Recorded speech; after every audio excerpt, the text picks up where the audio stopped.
क्या चीज़ें जो नहीं पुट करनी चाहिए वजाइना में? कुछ भी। वजाइना एक सेल्फ क्लीनिंग ऑर्गन है, उसमें पानी भी नहीं डालना है।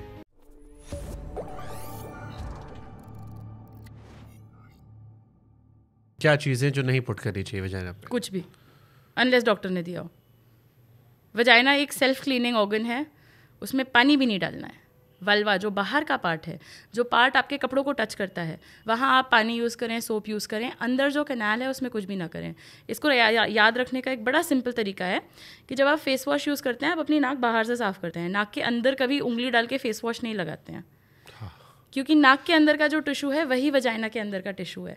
बाहर आपको जो करना है करिए, अंदर कुछ भी नहीं जाना चाहिए, अनलेस ऑफ कोर्स आपके डॉक्टर ने आपको नोज ड्रॉप्स दिए हैं तो आप उसको डालेंगे ही ना। वैसे ही आपके डॉक्टर ने अगर आपको वजाइनल इंसर्ट करने की कोई दवा दी है, कोई मॉइस्चराइजर दिया है, then it's a different thing. Intercourse के टाइम में ड्राइनेस में लोग बहुत सारी चीज़ें यूज़ कर लेते होंगे। बहुत करते हैं और बहुत पीएच इम्बैलेंस के साथ आते हैं, बहुत इन्फेक्शंस के साथ आते हैं। तो अगर इंटरकोर्स के टाइम पे ड्राइनेस हो रही है, पेन हो रहा है, then you can use a vaginal lubricant. Water based lubricants आते हैं। इसका ध्यान रखना है कि इसमें कोई फ्लेवरिंग ना हो, इसमें कोई कलर ना हो। फ्लेवरिंग होती है तो शुगर पड़ा होता है, शुगर पड़ा होता है तो वजाइना में फंगल इन्फेक्शन होने का रिस्क बढ़ जाता है। अक्सर काफ़ी लोगों को कलर्स से और फ्रेग्रेंस से सेंसिटिविटी होती है, तो just plain water based unflavoured lubricant ये बहुत हेल्प कर सकता है। लड़कों को क्या चीज़ अप्लाई नहीं करनी चाहिए? उनका तो सब एक्सटर्नल, ऐसी दिक्कत नहीं है। बट हाँ, ये इंटरनेट पे पेनिस लेंथनिंग डिवाइसेस आती हैं, बहुत ही बकवास सी, कुछ नहीं करती हैं ये। और ये दवाइयाँ जो आती हैं कुछ भी नहीं करती हैं। अगर दवा खा के किसी ऑर्गन का साइज़ और शेप बदला जा सकता था तो राइनोप्लास्टी क्यों होती है? क्यों नाक की सर्जरी होती है साइज़ छोटा बड़ा करने की? The only thing that can actually do anything is surgery. Surgery के बिना कोई पिल, क्रीम, लोशन कुछ नहीं करने वाली। इतने सारे तो बिक रहे हैं, सारा इंटरनेट भरा पड़ा है। तो मतलब लोग मिस इन्फॉर्मेशन का फ़ायदा उठा के पैसे कमा रहे हैं। सड़कों किनारे लगे पड़े हैं पोस्टर्स। लोग मिस इन्फॉर्मेशन का फ़ायदा उठा के पैसे कमा रहे हैं। मतलब ये आपको लोगों को बताना चाहिए फिर स्पेशली। हाँ, तो आपको कोई भी पिल, क्रीम, लोशन, सप्लीमेंट, दवा खाने से आपके पीनस का साइज़ नहीं चेंज होगा। Most importantly penis size doesn't matter, but these things are just a waste of your money and your time. Pregnancy के बाद फीमेल्स में सेक्सुअल थोड़े सी इंटीमेसी की फीलिंग्स कम होती है? चेंज हो सकती हैं क्योंकि हार्मोनल स्टेटस बहुत बदला है। कुछ लोग ज़्यादा एक्सपीरियंस कर सकते हैं, कुछ कम कर सकते हैं।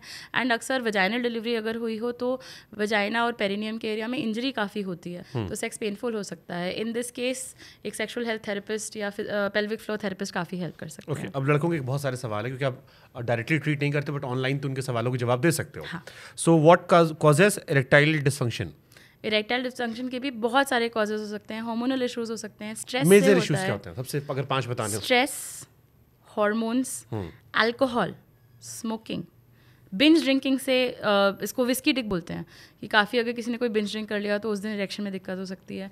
स्मोकिंग से क्या होता है कि नॉर्मली आपकी ब्लड वेसल्स ओपन होती हैं, स्मोकिंग से आपकी ब्लड वेसल्स काफ़ी कम हो जाती हैं एंड इरेक्शन तब होता है जब पीनस में ब्लड पहुंचता है। तो अगर ब्लड वेसल छोटे हो गए तो कम ब्लड पहुंचेगा, तो इरेक्शन सही से नहीं होगा। स्मोकिंग, अल्कोहल, स्ट्रेस, हार्मोन्स, 4 बड़ी चीज़ें ये हैं। आपने वैसे कहा कि साइज या टाइम ड्यूरेशन मैटर नहीं करता, ये फालतू का लड़कों पे बर्डन दिया गया है, टोकरा रख दिया है सर पे। हाँ, बट फिर भी अगर उनको थोड़ा लॉन्ग लास्टिंग एक्सपीरियंस करना हो सो किन चीज़ों का ध्यान देना चाहिए उन्हें? पहली चीज़, ये जो लॉन्ग लास्टिंग डिले स्प्रेज वगैरह आते हैं ये बिल्कुल बकवास होते हैं, इनमें एनेस्थेटिक एजेंट होता है। तो सेक्स करना ही क्यों है जब एनेस्थेटिक लगा के सेक्स करना है? फ़ायदा क्या है? आप ये ज़रूर कर सकते हैं कि कुछ एक्सरसाइजेज होती हैं, पेल्विक फ्लो की एक्सरसाइजेज होती हैं जिससे आप ऑर्गेज़म डिले कर सकते हैं। कीगल एक्सरसाइज बोलते हैं। कीगल एक्सरसाइज ऐसे प्रैक्टिस करी जाती है कि मान लीजिए आप यूरिनेट कर रहे हैं एंड सडनली आपको बीच यूरिनेशन के बीच में आपको स्टॉप करना है, तो एक मसल आप इंटरनली फ्लेक्स कर पाएंगे। इसके सेट्स करें कि आप 10 कीगल्स कर लिए, इसके 3 सेट कर लिए। कभी खाली बैठे, किसी को पता तो चल नहीं रहा है कि आप बैठे बैठे किसी कमरे में कीगल कर रहे हैं तो कीगल्स कर सकते हैं। उसके अलावा ऑब्वियसली अपना डाइट पे ध्यान रखें, स्मोक ना करें, अल्कोहल कम पिएं, कोई भी ऐसी एक्सरसाइज करें जिससे आपका लोअर बॉडी काफ़ी इन्वॉल्व रहे, उससे पेल्विक फ्लोर की स्ट्रेंथनिंग होगी। उसके अलावा एक लास्ट टेक्निक होती है जिसको हम एजिंग बोलते हैं। वो ये है कि आप सेक्सुअली अपने आप को तब तक स्टिमुलेट करें जब तक आपको लगे कि ऑर्गेज़म आने वाला है, और जैसे ही ऑर्गेज़म आने वाला है आप रुक जाएं। इसको स्टार्ट स्टॉप टेक्निक भी बोलते हैं। और once that feeling passes then you start again. तो इससे ऑलमोस्ट जैसे हम क्या बोलते हैं स्ट्रेंथ ट्रेनिंग करते हैं ना, तो हम प्रोग्रेसिव ओवरलोड करते हैं कि आपकी स्ट्रेंथ बढ़ती जाए, इसी तरह से आपके पेल्विक फ्लोर की और पीनस की मसल्स की स्ट्रेंथ बढ़ती जाती है। ओके, सेक्स क्या पॉर्न देखना आपकी सेक्स लाइफ पर असर करता है? बहुत बुरी तरह से असर कर सकता है, स्पेशली अगर कंपल्सिव पॉर्न यूजेज है। थोड़ा बहुत सब देखते हैं आई थिंक। मैं किसी भी चीज़ को ब्लैंकेट मना करने में नहीं विश्वास रखती हूँ, बट हाँ उससे ऐसे आइडियाज़ मत लीजिए कि सेक्स ऐसा दिखना चाहिए, सेक्स ऐसा होना चाहिए, एंड उसको कंपल्सिव लेवल तक ना आने दें कि बिना पोर्नोग्राफी के आपको कोई स्टिमुलेशन या प्लेजर ना मिल पाए। ऐसी लेवल नहीं आनी चाहिए। How to control that? जो एडिक्टेड हो चुके होंगे उस चीज़ के, उनको क्या एडवाइस होगी आप? धीरे धीरे कट ऑफ करने की कोशिश करें, किसी स्पेशलिस्ट किसी प्रोफेशनल की हेल्प लें if you are really struggling. और बहुत ज़्यादा कंपल्सिव पॉर्न यूजेज बढ़ गया है आजकल, तो ये तो सीरियस इशू होगा फिर। बहुत सीरियस इशू है। बट द थिंग इज़ कि वही शर्म के मारे लोग बात नहीं करते हैं, लोग डिस्कस नहीं करते हैं, डॉक्टर के पास नहीं जाते हैं। एक्चुअली एक और कॉम्प्लिकेशन ये भी है कि जो मेंटल हेल्थ की टेक्स्ट बुक होती है DSM, जिसे हम फॉलो करते हैं, DSM के हिसाब से पॉर्न एडिक्शन नाम की कोई चीज़ नहीं है अभी। So this addiction doesn't actually exist. इसको हम प्रॉब्लमैटिक या कंपल्सिव पॉर्न बिहेवियर कंजम्पशन कहते हैं। अगर ऐसा कोई एक्सपीरियंस कर रहा है then you know speak to a therapist जो आपको गाइड कर सकें how to not have this, या साइकोसेक्सुअल थेरेपिस्ट के पास जाए। थोड़ा रिसोर्स का इशू है। ओके, मेन में सबसे कॉमन सेक्सुअल हेल्थ प्रॉब्लम क्या होती है? इरेक्टाइल डिसफंक्शन, मोस्ट कॉमन, बहुत कॉमन है। लोग घबरा जाते हैं उनको हो गया है, बहुत कॉमन चीज़ होती है और बहुत सॉल्वेबल चीज़ भी होती है। कैसे इस पर अगर थोड़ा उनको आपको समझाना हो जिससे परेशान है?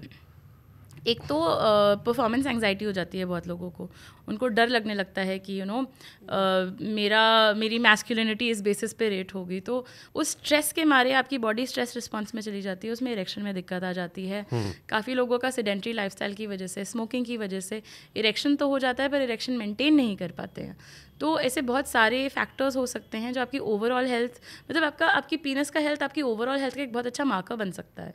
तो if you are experiencing something like this, first thing कि आप अपनी लाइफस्टाइल पे ध्यान दें, अपनी लाइफस्टाइल को फिक्स करें, एक्सक्यूज मी अपनी लाइफस्टाइल को फिक्स करें, एंड उसके बाद भी अगर इश्यूज हो रहे हैं then you know you can always go to a doctor. ये हालांकि इसका जवाब आपने दे दिया, लेकिन फिर भी चाहूँगा एक बार में, बहुत सारे एड्स आते हैं ये लोशन या पिल्स के जिनसे कहते हैं साइज़ की जो हम बात कर रहे थे, फिर मैं पूछ रहा हूँ डज साइज मैटर? और ये जितने भी लोशन, पिल्स या इंजेक्शन या XYZ जो भी चीज़ें आते हैं, ये कुछ काम करते हैं?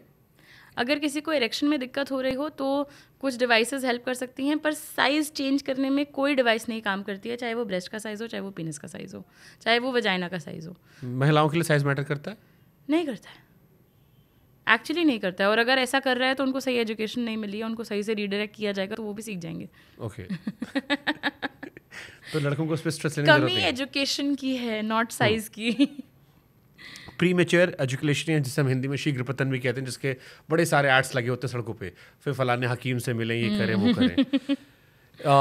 ये क्यों होता है और क्या बढ़ती उम्र का असर होता है या क्या किस वजह से ये होता है?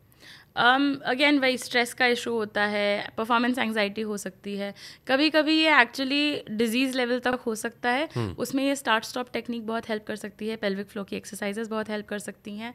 एंड अगर फिर भी हो रहा है, आपको होम रेमेडीज से नहीं मैनेज हो रहा है, तो एक्चुअली कुछ दवाइयाँ भी आती हैं जो उसको डिले करने में हेल्प कर सकती हैं। लड़कियों की वर्जिनिटी का हवा होता है, लड़कों में क्या हो? लड़कों में वर्जिनिटी ऐसा कुछ होता है? मैंने तो आज तक नहीं सुना है, कुछ है तो प्लीज़ मुझे भी बताइएगा, मैं भी जानना चाहती हूँ।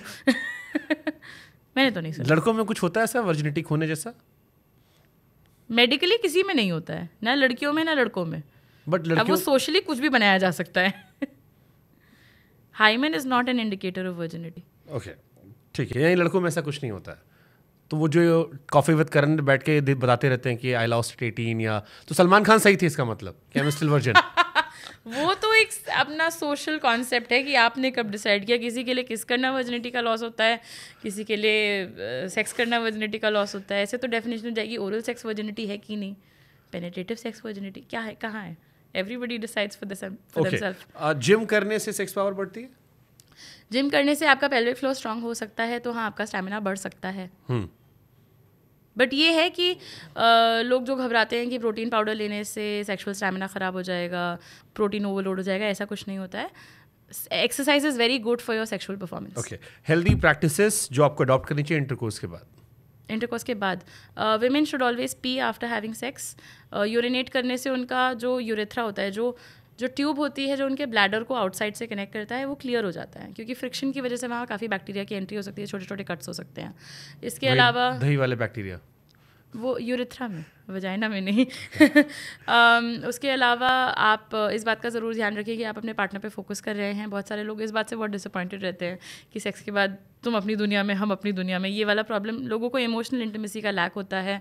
उसके अलावा क्लीन अप करें। Ideally you want to make sure कि कोई भी फ्लूइड आपके ऊपर लगा ना रहे, स्पेशली फोर स्किन के अंडर, बिकॉज वहाँ इन्फेक्शन हो सकते हैं, वो जम सकता है। और क्या, कई लोग सेक्स शेड्यूल करते हैं। Actually it's a very healthy practice I think, because आजकल के ज़माने में वही हमारा सबसे बड़ा देवता, सुपर हीरो दुनिया का, स्ट्रेस हर चीज़ के रास्ते में आ जाता है। तो एटलीस्ट एक कैलेंडर इवेंट है ना अगर आपकी लाइफ में, तो आपको पता है कि इस समय और कुछ इंटरफियर नहीं करना है। बिकॉज बहुत सारे लोग जो नहीं कर पाते हैं ये वो सेक्स ही नहीं कर पाते हैं बहुत दिनों तक, वो पार्टनर से इंटीमेसी चली जाती है। It can be a helpful thing if you leading a very stressful और हेक्टिक लाइफ।